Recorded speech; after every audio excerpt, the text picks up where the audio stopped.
힘들고 어려운 가운데에서도 오늘 예배들이 잘 나오셨습니다. 오늘 이 말씀을 통해 하나님의 말씀이 저와 여러분들 굳게 설 수 있는 시간 되기를 축원합니다. 칸트라는 사람이 있습니다.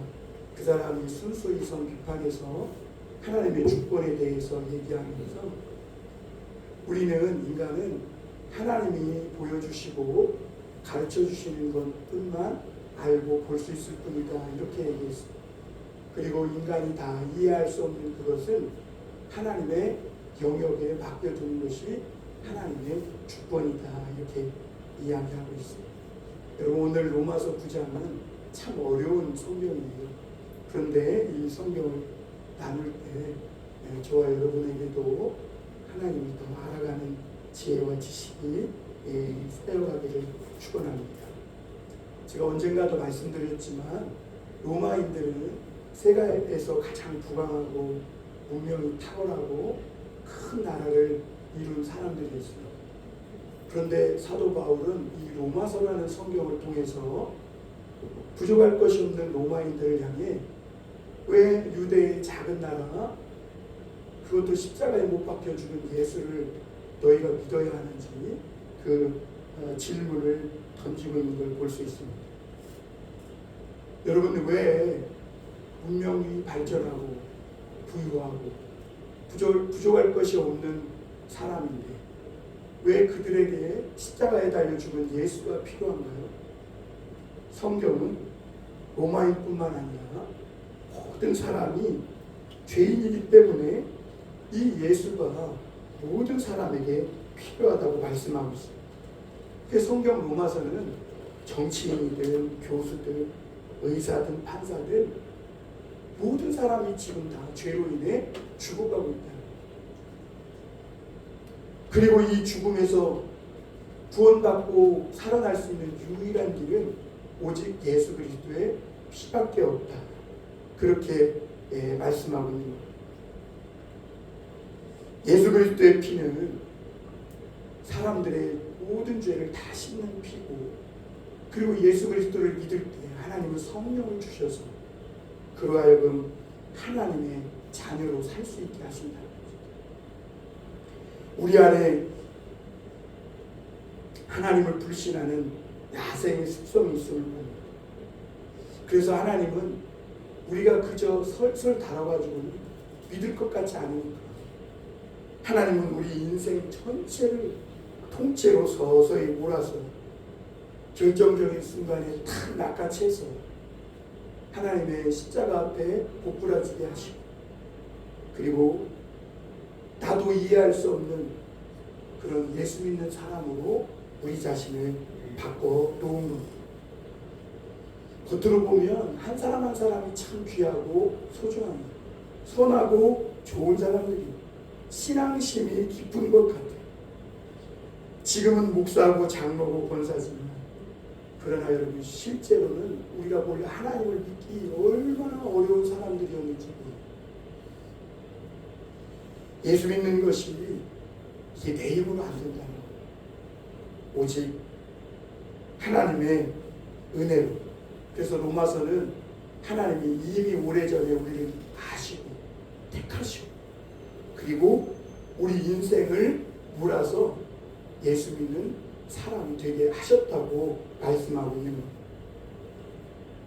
특히 오늘 우리가 보는 말씀은 하나님은 어떤 사람은 구원하지 않으시고 왜 우리는 구원했는가 하느냐. 여러분, 세상에 많은 사람들이 그 많은 사람은 구원하지 않아요. 왜 저와 여러분은 구원했어요? 우리가 잘났어요? 내 행위가 의로워서입니까? 우리가 다른 사람보다 더 선하고 나는 꽤 괜찮은 사람이라서요? 아니에요. 그래서 오늘 하나님은 어떤 사람은 왜 구원하지 않고 어떤 사람은 구원해. 그 이유가 무엇인지, 그 목적과 의도가 무엇인지를 오늘 성경을 통해 가르쳐주고, 여러분, 집집마다 그릇들이 다양합니다. 국그릇도 있고 밥그릇도 있고 뭐 접시도 있고 종재기도 있고, 우리 집에는 개밥 그릇도 있어요. 그런데 아무리 내가 급하다 해도 개밥 그릇을 밥 말아 먹지 않아. 불문으로. 여러분, 하나님께도 쓰레기통이나 개밥 그릇 같은 사람이 있다는 걸 아셔야 돼요. 이게 제 말이 아니라 오늘 성경 말씀입니다. 그래서 하나님은 개밥 그릇이나 쓰레기통 같이 그저 천이 쓰다가 깨뜨려 버리시는 그런 진노의 그릇이 있는가 하면 반대로 아끼셨다가 천국에서 모든 복을 다 누리게 하시는 그런 귀한 그릇도 있다. 오늘 성경이 이렇게 말합니다. 우리 생각은 세상에서 귀 쓰는 그릇이 어떤 그릇일까? 그럴 때 뭐 부유하고 부족한 것이 없고 로마인들처럼 성공해서 큰 사람이 되고 큰 능력이 있고 이런 사람이 존귀한 것 같고 교회나 다니고 몇천 대나 받으면서 아는 건 오로지 교회밖에 예수님밖에 모르는 이런 사람들이 천한 그릇같이 보입니다. 그리고 진노의 그릇이라고 생각하기 쉽습니다. 그런데 하나님은요 정반대라고 얘기합니다. 하나님이 버리는 그릇은 자기 마음대로 하고 싶은 대로 다 하는 거예요. 하나님은 내버려둬요. 정치를 하든 사업을 하든 자기 야망을 따라 살든 하나님은 뭘든 간섭을 안 하세요. 내버려 두시는 것이죠. 왜냐하면 하나님이 버리는 그릇입니다. 그리고 결국은 그렇게 살도록 간섭 안 하시고 버려두시다가 심판할 때 영원한 그런 지옥에 던져버리는 거예요. 반면에 영생을 얻은 사람들은 어떤 사람들이냐, 하나님이 인생에 개입하셔서 사사건건 간섭하시는 거예요. 그래서 자랑할 것이 없도록 코를 납작하게 만들고 고개를 쳐들고 살 수 없을 정도로 하나님이 낮춰놓으십니다. 사실 성경은 이런 사람들이 영생에 들어갈 사람입니다. 그래서 하나님 도움 없이, 하나님 말씀 없이, 하나님의 은혜 없이는 단 한순간도 살 수 없다고 이렇게 고백하는 사람. 그렇게 만들어 놓으신 후에 하나님은 영원한 천국에서 모든 축복을 다 누리게 하신다고 요한계시록에 말씀하고 있는 것입니다. 만약 세상 사는 것이 우리에게 전부라면 여러분 예수 안 믿는 것이 훨씬 낫습니다. 여러분 이 세상 살다가 죽음으로 끝난다면 그냥 이 세상에서 노래 부르며 노세 젊어서 노세 이러면서 이 세상에서 그냥 잠깐 행복하게 사는 것으로 만약 우리 인생이 다 끝나는 것이라면 교회 안 다니는 것이 훨씬 나아요. 왜냐하면 교회 다니면요 마음대로 못해요. 마음대로 못 살아요. 성경은 이 세상이 전부가 아니라고 얘기해요. 죽음으로 끝이 아니라는 거예요. 오히려 이 세상은 하나님께 평가받는 과정이라는 거예요. 따라서 세상이 전부인 것처럼 자기 야망대로 욕심대로 그리고 자기 마음대로 이렇게 사는 사람은 하나님께는 실패한 사람입니다. 하나님께 그런 사람들은 폐기해본 그릇이라고 오늘 말씀하고 있는 것이죠. 그래서 하나님이 버릴 그릇이라 그냥 마음대로 살도록 버려두는 거예요. 반면에 영생의 복을 누릴 그릇들은요 하나님이 초장부터 때려잡는 거예요. 그래가지고 하나님 앞에 그냥 사람들 앞에 그렇게 나서고 고개 들지 못하도록 아무것도 자랑할 것이 없도록 그렇게 만드시고 단내나도록 기도하고 또 기도하고 그저 무릎으로 살 수밖에 없도록 그렇게 하나님이 만들어 놓은 거예요. 그러므로 여러분 하나님 앞에서의 평가는 세상에서의 평가와 정반대될 때가 많다는 것을 여러분 유념하셔야 합니다. 오늘 우리가 말씀을 가지고 첫 번째 생각해 볼 것은 그렇기 때문에 하나님은 불의하시다고 이렇게 불평하는 사람들이 있다는 거예요, 세상에. 여러분, 우리가 예수 믿는 것이 내 힘으로 된 게 아니죠. 하나님이 예수 믿을 수밖에 없도록 우리 인생을 몰아오셨기 때문에 내가 예수 믿는 거예요. 내가 교회 다니는 게 아니라 주님의 은혜로 다니는 것이고, 내가 믿은 게 아니라, 지금 내가 믿음이 있어서 내가 믿는 게 아니라 주님이 믿을 수밖에 없도록 우리 인생을 인도하셨기 때문에 예수 믿고 고백하는 거예요. 사람들은 불평합니다. 구원의 이 중요한 문제를 하나님은 왜 공평하게 하지 않느냐. 구원하려면 다 구원하고 버리려면 다 버리는 그렇게 해야지. 어떤 사람의 인생은 하나님이 개입해서 그리고 간섭하셔서 구원받게 하시고, 어떤 사람의 인생은 간섭하지 않고 버려두셔서 멸망하게 하시느냐. 하나님 너무 불공평한 거 아니냐는 거예요. 이 구원에 대한 중요한 문제를 놓고 하나님이 이렇게 하실 수 있냐는 거, 불의하시다는 거예요. 그런데 생각해보면 더 불공평한 것이 뭐냐면, 사람이 천국과 지옥으로 갈리는 것은 단번에 영원히 갈린다. 이 다시 돌이킬 수가 없다는 거예요. 이토록 이 중요한 문제, 영생과 영벌이냐 영생이냐, 이런 중요한 문제라면 하나님이라면 그래도 충분히 설명할 수 있어야 되지 않느냐는 거예요. 모든 사람이 천국과 지옥을 좀 보고 하나님의 충분한 설명도 좀 듣고, 그래도 안 믿고 자기 마음대로 자기 야망대로 욕심대로 살다가 지옥 가면 할 말이 없지만, 하나님이 제대로 거의 천국과 지옥도 거의 안 보여주시고, 제대로 왜 누구는 구원하는지 구원하지 않는지 이런 거에 대한 충분한 설명도 하지 않고 그렇게 영원히 갈리게 한다면 이거야말로 정말 하나님 불공평한 것 아니냐, 이렇게 한다는 것이죠. 그래서 사람들은요, 기독교인이 독선적이고 배타적이라고 이렇게 얘기합니다. 왜냐하면 왜 기독교만 진리고 왜 하나님께만 구원이 있냐고, 기독교에 하나님께만 구원이 있냐고 하느냐는 거예요. 여러분, 세상에 따지고 보면요, 훌륭한 사람 많습니다. 정말 인품도 훌륭하고 업적도 대단하고 세상에 선한 사람들 많아요. 그런데 그런 사람들은 예수 안 믿는다는 이유로 다 지옥 가고, 반대로 예수 믿고 교회 다니는 사람만 천국 간다고 하느냐.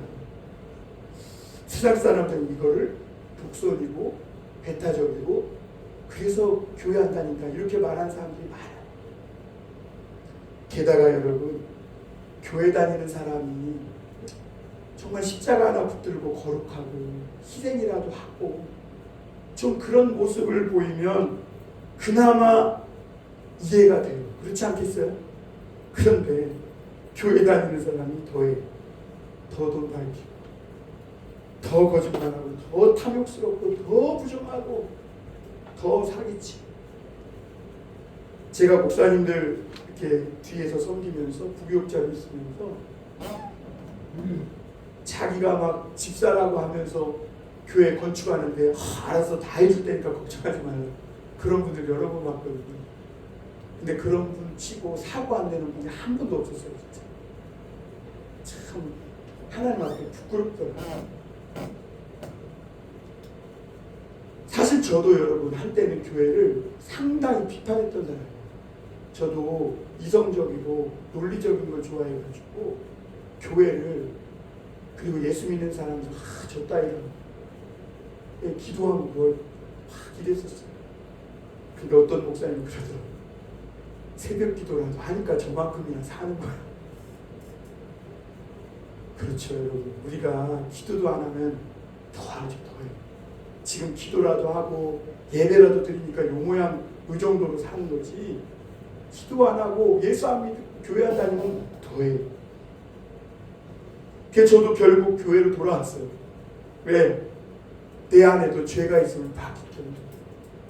저도 죄인인 걸 알기 때문에, 그리고 이 죄는 예수님 믿는 거 아니면 해결할 수 없는 건 제가 깨달았기 때문에 제가 교회로 돌아왔습니다. 오늘 14절에 보면 이런 말씀이 있어요. 그런즉 우리가 무슨 말을 하리요? 하나님께 불의가 있느냐? 그럴 수 없느니라. 성경은 하나님이 모든 사람에게 막 천국과 지옥도 안 보여주시고 충분한 진리를 충분하게 설명하지 않았다고, 그래서 지옥 간 거에 대해서 불평할 수 있느냐? 하나님이 그렇다고 불의할 수 있느냐? 그럴 수 없다고 이야기합니다. 우리 생각엔 누구는 구원하고 누구는 지옥에 넣으려면 충분히 설명하고 선택할 수 있도록 그 선택권을 줘야 하는 것 아니냐, 이런 생각이 들죠. 성경은 그에 대해 하나님 잘못한 거 아무것도 없다 이렇게 얘기하죠. 인간의 입장에서는 억울할 수 있습니다. 그러나 하나님의 입장에서는 잘못한 것이 하나도 없대요. 왜? 하나님이 인간을 너무나 탁월하게 잘 만드셨어요. 지혜도 대단하고 똑똑하고, 그리고 거기에다 자유의지까지 하나님이 주셨다는 거예요. 하나님은 인간들에게 그래서 충분히 설명하지 않아요. 뿐만 아니라 하나님은 인간에게 영혼에 대한 갈급한 마음을 주셨다고 전도서에 말씀하고 있어요.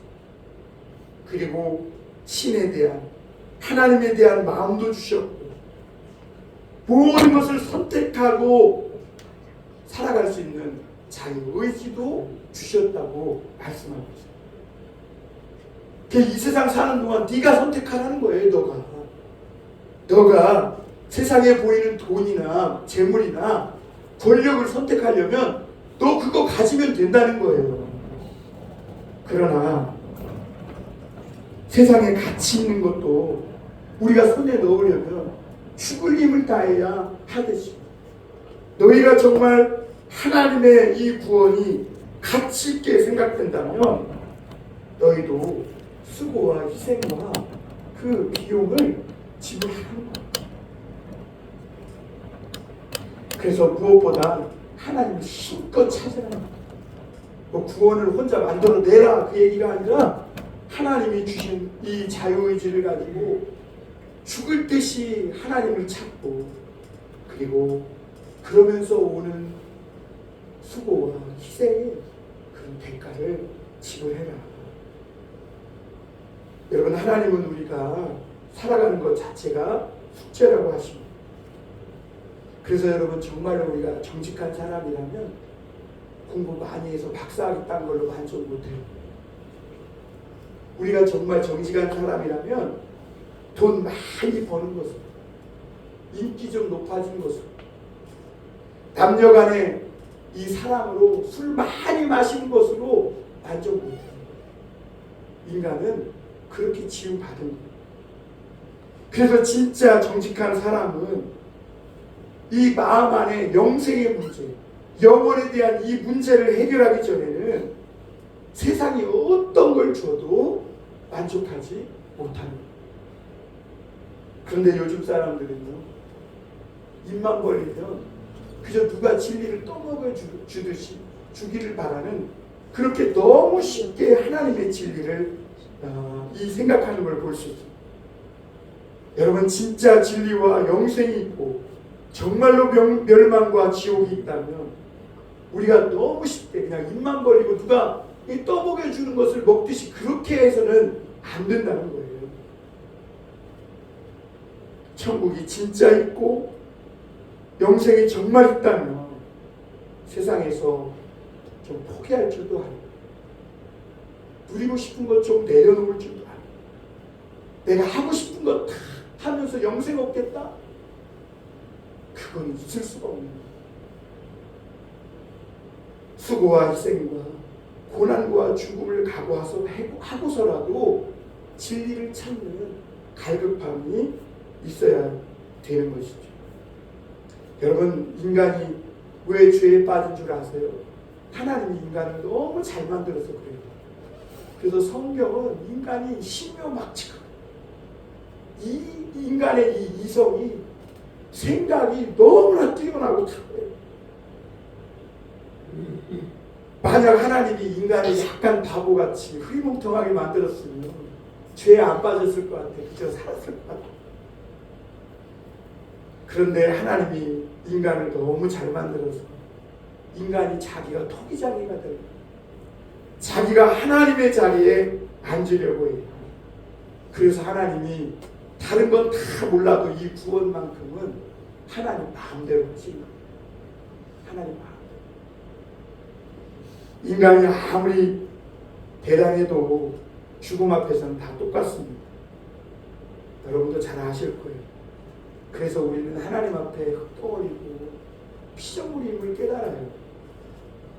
그러므로 여러분 이제 하나님이 원하시는 것이 뭐냐면 내 인생으로 내 목적, 내 영광을 위하여 살지 않고 흙덩어리인 이 죽을 수밖에 없는 그 보잘것없는 내 인생 가지고 하나님의 영광과 하나님의 목적을 위해 살겠구나. 나는 그렇게 살리라. 이런 마음을 하나님이 원하십니다. 여러분 우리가 세상에 태어난 것도 큰 축복입니다. 그러나 여러분 하나님은 지금 저와 여러분들을 위해 저 천국에 더 좋은 것들, 영원한 좋은 것들을 준비해 놓으신 줄 믿습니다. 그런데 하나님은 그 기회를 아무에게나 주지 않아요. 어떤 형편에 있든지 하나님 의지하고 하나님 영광 돌리고 하나님을 인정하고 그렇게 하나님을 고백하는 그 사람에게 하나님은 이 세상에서 비교할 수 없는 더 좋은 것을 저 천국에서도 그를 위해 주신 거예요. 여러분 부자 청년이 예수님께 왔어요. 그랬더니 예수님이 너 율법 다 지켰다고 그러니까 한 가지 부족한 것이 있다. 내 가진 재산을 다 팔아 가난한 자에게 나눠주고 너는 나를 쫓으라 그랬어요. 이 말은 이 부자 청년이 재산이 많아서 부자 청년이 아니라는 거예요. 그 청년은 세상 살면서 부족함이 없다고 생각하고 산 청년이라는 거예요. 모든 것에 부자야. 자기로 충만해. 배고픔이 없어요.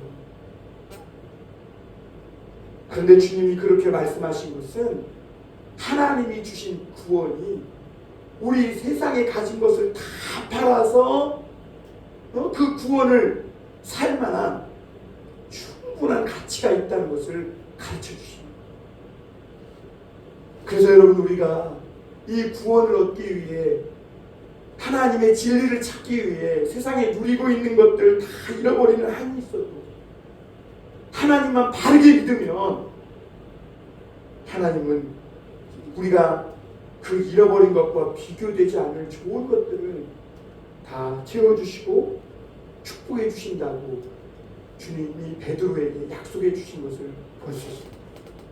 그러므로 여러분 우리는 구원을 위해서 오늘 가난해지는 것도 각오하고 할렐루야 욕먹는 것도 좀 각오 죽는 것까지도 각오하는 그게 성도고 그리스도인 줄 믿습니다. 두 번째로 우리가 생각해 볼 것은 하나님이 못된 사람은 왜 더 못되지게 만드냐는 것입니다. 오늘 그 이유에 대해 말씀해 주신 걸 볼 수 있습니다. 어떤 사람이 능력이 있어요. 실력도 있어요. 그래서 자신이 하고 싶은 걸 다 해서 성공하고 무언가 세상에서 많은 사람들의 환호를 받는 갈채를 받는 그런 사람이 됐어요.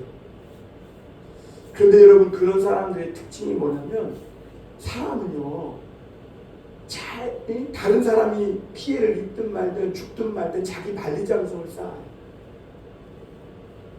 여러분 그런 세상에서 그러면서 권세를 누리고 모든 걸 다 자기 마음대로 합니다. 그런 사람들과 우리 자신을 비교해 볼 때 나는 실패한 사람 같고 세상에서 변변치 못한 사람 같아요. 그러나 성경은 오히려 그 반대라고 하십니다. 오늘 17절 한번 볼까요? 성경이 바로에게 이르시되 내가 이 일을 위하여 너를 세웠으니 곧 너로 말미암아 내 능력을 보이고 내 이름이 온 땅에 전파되게 하려 함이라 하셨으니 여러분, 하나님이 사람을 세울 때는요, 그냥 세우는 게 아니에요. 사람이 세우는 것 같지만 사실은 하나님이 세운다는 걸 알죠. 사람이 일하는 것 같지만 하나님이 뒤에서 다 역사하고 계신 걸 여러분 인정해요. 왜 하나님이 세우시는가? 보이지 않는 하나님을 보여주기 위해 세운다고 오늘 말씀하고 있어요. 여러분, 애국왕 바로는 굉장히 고집스럽고 변덕이 심하고 그리고 완악하고 그런 사람이었어요. 그러니까 바로는 무려 10번이나 변덕 부리고 거짓말하고 이스라엘 백성을 보내겠다 그러고 조금 살만하면 나거든. 그러는 바람에 모세와 이스라엘 백성들이 얼마나 어려움을 겪었는지 몰라요. 바로가 왜 그렇게 변덕을 부리고 고집 부리고 거짓말하며 못된 짓을 합니까? 하나님이 바로의 마음을 그렇게 만드셨대요. 오늘 성경이 그렇게 말합니다. 하나님이 그렇게 바로의 마음을 만드십니다. 바로가 웬만한 그냥 마음이 좀 약한 사람 같으면 피재앙이나 개구리 재앙 정도로 끝날 수가 있어요. 그런데 너무 바로가 완악하고 변덕스럽고 거짓말하고 못되다 보니까 막 우박에 이에 가축 재앙에 결국에는 나중에 사랑하는 장자의 죽음에 이르는 이런 재앙까지 10가지 재앙을 다 당하는 것을 볼 수 있습니다. 그런데 이 모든 것은 하나님이 그렇게 만들었다. 하나님. 이것이 하나님과 이스라엘 백성들이 아주 큰 생각의 차이였어요. 예레미야서에 보면 나의 생각은 너희 생각과 다르며 주님이 그랬죠. 우리 생각에는 또 이스라엘 백성들 생각에는 그냥 피재앙이나 개구리재앙 이 정도에서 빨리 하나님이 바로를 굴복시키고 자기들 애국을 탈출해가지고 요단강 그 홍해를 건너서 가나안 땅을 향해 갔으면 하는 생각이 많이 들어요. 그런데 하나님은 바로의 고집을 점점 더 세게 만들어요. 그리고 변덕까지 부리고 간팍하게 만들어서 나중에는 별의별 재앙을 다 당하게 하면서 그로 인해서 나타나는 건 뭐예요? 하나님의 능력이 나타나요. 하나님이 어떤 분이신가? 이 완악한 바로를 통해 하나님이 나타나시는 거예요. 완악한 바로의 고집 덕분에 하나님이 하늘에서 우박을 내리고 이를 내리고 막 죽음을 장자를 죽음의 천사로 치시고 심지어 홍해를 가르시는 그런 하나님이심을 고집센 바로를 통해 나타낸 거예요. 하나님의 뜻은 뭐냐? 이스라엘은 빨리 애국에서 나오고 싶고 빨리 바로가 굴복해서 이 모든 일이 정리됐으면 하지만 하나님은 오히려 약한 바로 고집센 바로를 더 고집세게 해서 하나님의 능력을 나타내는 것, 그리고 난 후에 이스라엘을 구원하는 것, 그게 하나님의 뜻이었음을 우리가 알 수 있습니다. 나중에 바로는요 끝까지 고집 부리다가 어떻게 해요? 애국을 이미 탈출한 이스라엘 백성을 추격까지 합니다. 그렇죠? 못 버리는 거예요. 이제. 그리고 나서 결국은 어떻게 돼요? 홍해가 다시 닫히는 바람에 바로의 군대가 다 홍해에서 죽는 걸 볼 수 있습니다. 여러분, 우리가 광야를 지날 때도 마찬가지입니다. 광야를 지날 때 얼마나 뜨겁고 힘들어요. 빨리 벗어나고 싶죠. 빨리 가나안 땅에 가서 포도도 먹고 맛있는 것도 먹고 싶습니다. 그런데 하나님은 계속 뺑뺑이 돌리시는 거예요. 가나안 땅 정탐을 시켜놓고 태도가 좋지 못하네 이러면서 40년을 뺑뺑이 돌려. 그런데 여러분, 하나님이 그냥 뺑뺑이 돌리세요? 아니잖아요. 40년 동안 만난 먹이시고 반석을 쳐서 생수를 마시게 하시고 해지지 않고 부르트지 않는 신발과 옷을 입혀주시고 막 메추라기를 주시고 말씀도 주시고 모세의 설교가 끝없이 광야에서 이어졌던 걸 볼 수 있습니다. 만약 이스라엘이 빨리 가나안에 들어갔으면 어떻게 됐을까요? 만나도 없죠. 반석을 쳐서 생수가 나오는 기적도 없죠. 그렇죠? 메추라기도 없는 거, 아무것도 없는 거예요. 왜 하나님이 이렇게 하십니까? 하나님은 40년을 질질 끌면서 하나님의 백성이라고는 하지만 이스라엘의 이 인간의 악한 모습, 이 성도들의 연약한 모습을 그 밑바닥까지 다 드러내신 거예요. 그리고 40년을 그렇게 하신 후에 비로소 문제를 해결해 주십니다. 그러므로 여러분, 우리 믿는 성도들에게 어떤 어려움이 오면 일단 각오해야 돼요. 뭐 이거 빨리 끝나고 어제 이런 어려움을 당했는데 오늘 해결되고 복받는다 이런 거 없어요. 장기전으로 가겠구나 이 생각하시고 하나님이 질질 끌게. 그러면서 우리가 잘 믿는다고 했지만 실제 현실 앞에서 얼마나 우리가 믿음 없고 현실 앞에서 얼마나 우리가 기도 없고 잘난 체만 하고 연약하고 얼마나 부족한 우리였는지를 하나님은 다 깨닫게 드러내실 거예요. 그리고 문제를 해결해 주시고, 우리는 어려움이 있으면 빨리 끝내고 다음으로 넘기고 싶은 마음이 굴뚝 같을 때가 많아요. 그러나 하나님은요, 이런 일들을 질질 끌면서 지독한 사람은 더 지독한 것이, 연약한 모습 때문에 고난당하는 사람은 더 고난당하면서 얼마나 악하고 부족한지를 드러내시고, 그리고 나중에 문제를 해결해 주셨을 때는 이건 하나님의 역사로밖에 100% 하나님의 은혜다. 하나님만 찬양할 수밖에 없도록. 그래서 단내나도록 기도하고 또 기도하고 울고 그렇게 하다가 마침내 찬양하도록 하나님이 인도하십니다. 세상은 바로 같은 악질들이 있어서 심심하지 않습니다. 그런데 하나님은 우리가 구원을 정말 가치 있게 생각하는지, 인생 밑바닥까지 가더라도 구원을 정말 소중하게 생각하는지, 구원받을 가치가 있다고 정말 믿고 있는지, 하나님 그걸 악질들을 두고 시험해 보시고 달아보시는 겁니다. 그리고 이런 시험들을 여러분 통과해야 진짜 믿음이 돼요. 구원이 뭐고 예수 믿는 게 뭐예요?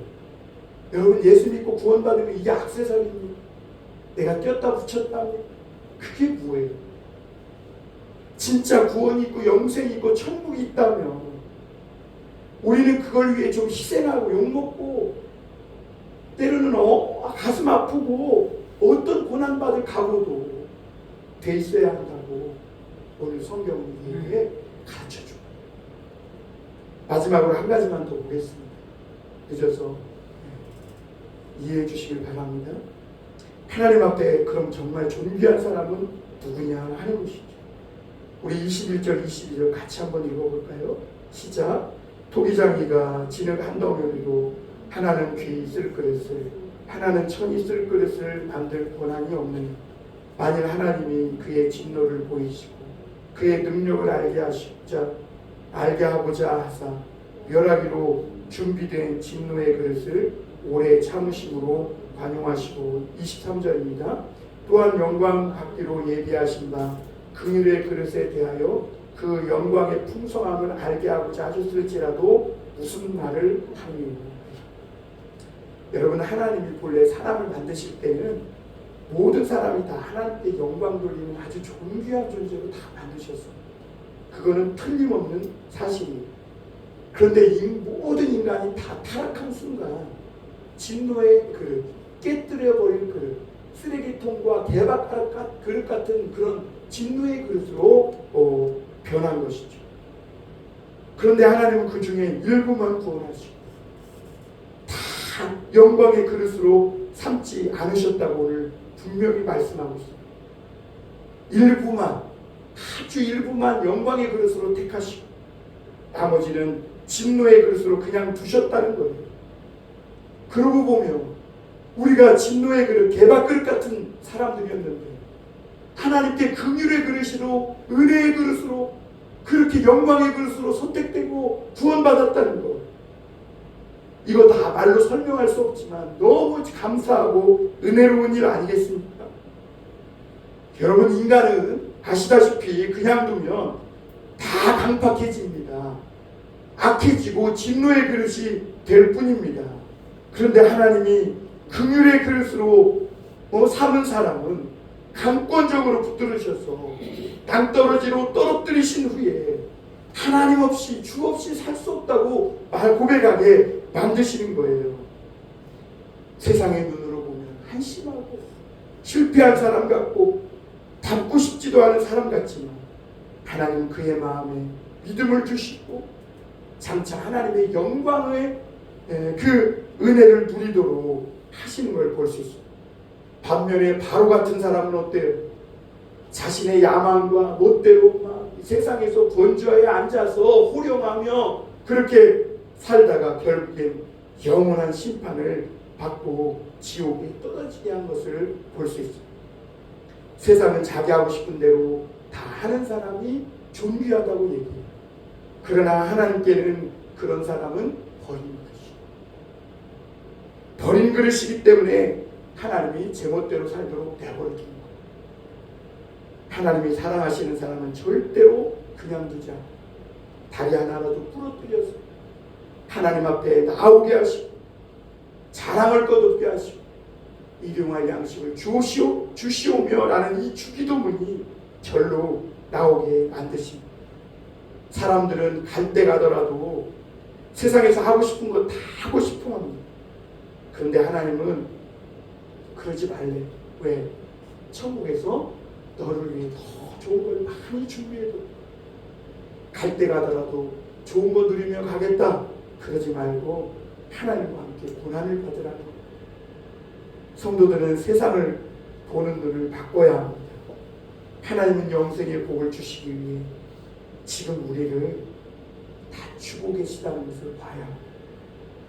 오늘 우리가 읽은 25절, 26절 말씀처럼 하나님이 이스라엘을 사랑하셨음에도 불구하고 버리셨어요. 왜냐하면 감사하지 않고 당연하게 모든 걸 여겼기 때문에 자기의 성공, 자기의 행위, 자기 의를 자랑했기 때문에 하나님이 버리셨어요.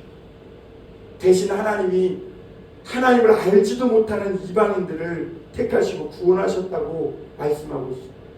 그래서 26절에 보면 너희는 내 백성이 아니라 한 그곳에서 그들이 살아계신 하나님의 아들이라 일컬음을 받으리라. 왜 하나님이 이렇게 하는가? 감사하는 사람을 찾기 위해서인 겁니다.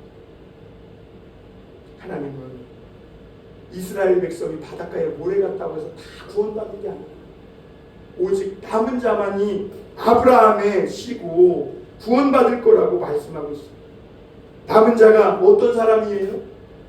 하나님의 말씀의 맛을 알고 감사할 줄 아는 사람.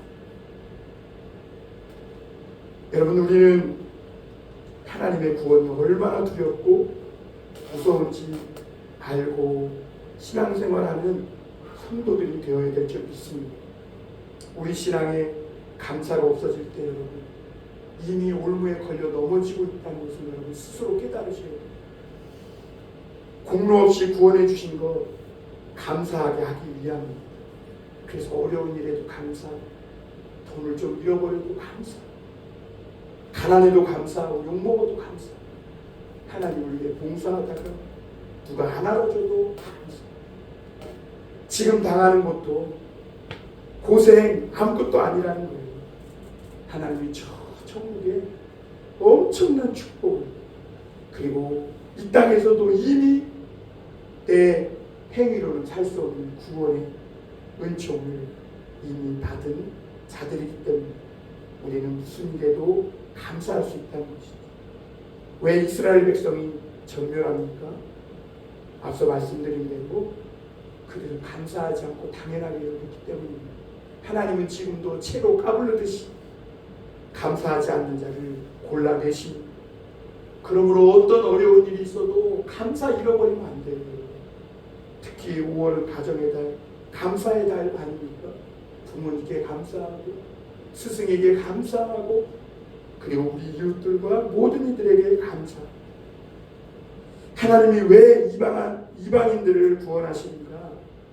오늘 30절, 31절에 보면 나오는데요. 그런즉 우리가 무슨 말을 하리요? 의를 따르지 아니한 이방인들이 의를 얻었으니 곧 믿음에서 난 의요. 의의 법을 따라간 이 이스라엘은 율법에 이르지 못하였으니 어찌 그러하냐? 이는 그들이 믿음을 의지하지 않고 행위를 의지함이라. 부딪힐 돌에 부딪혔느니라. 이렇게 말씀하고 있습니다. 사랑하는 성도 여러분, 천국은 내 힘으로 내 공로로 들어가려면 사정없이 너무도 이상하게 좁아집니다. 그래서 부자가 하나님 나라에 들어가기가 얼마나 어려운지 낙타가 바늘기로 들어가는 것처럼 어렵다 그랬어요. 그런데 여러분, 이방인들처럼 내 모든 자랑 내려놓고 말할 수 없는 이 죄인을 구원해 주신 그 하나님의 십자가 은혜에 감사합니다. 그렇게 주님 앞에 나아갈 때 천국문은 대문처럼 그 사람 앞에 떡하니 열리게 되는 것입니다. 천국은 오직 예수님의 십자가를 붙들고 들어갈 때만 강력하게 들어갈 수 있는 분이 됩니다. 그러므로 사랑하는 성도 여러분, 오늘 우리의 자랑, 우리의 공로, 우리의 의가 없어야 합니다. 하나님께서 우리에게 어려움을 주셔서 우리의 자랑과 우리의 의, 우리의 그동안 잘난 체 했던 이런 모든 것들 다 버리게 해주신 것을 하나님 앞에 감사하게 됩니다. 우리가 할 수 있는 것 하나님 앞에 감사밖에 없구나 깨닫습니다. 우리 모든 교우들 모든 자랑 다 버리고 하나님을 의지하는 믿음 가지고 넉넉하게 열린 천국의 문, 그 문으로 들어가는 긍휼의 그릇들이 다 되실 수 있게 주님의 이름으로 축원합니다. 기도하겠습니다. 하나님 감사합니다. 하나님을 알지도 못하고 야생의 숲속을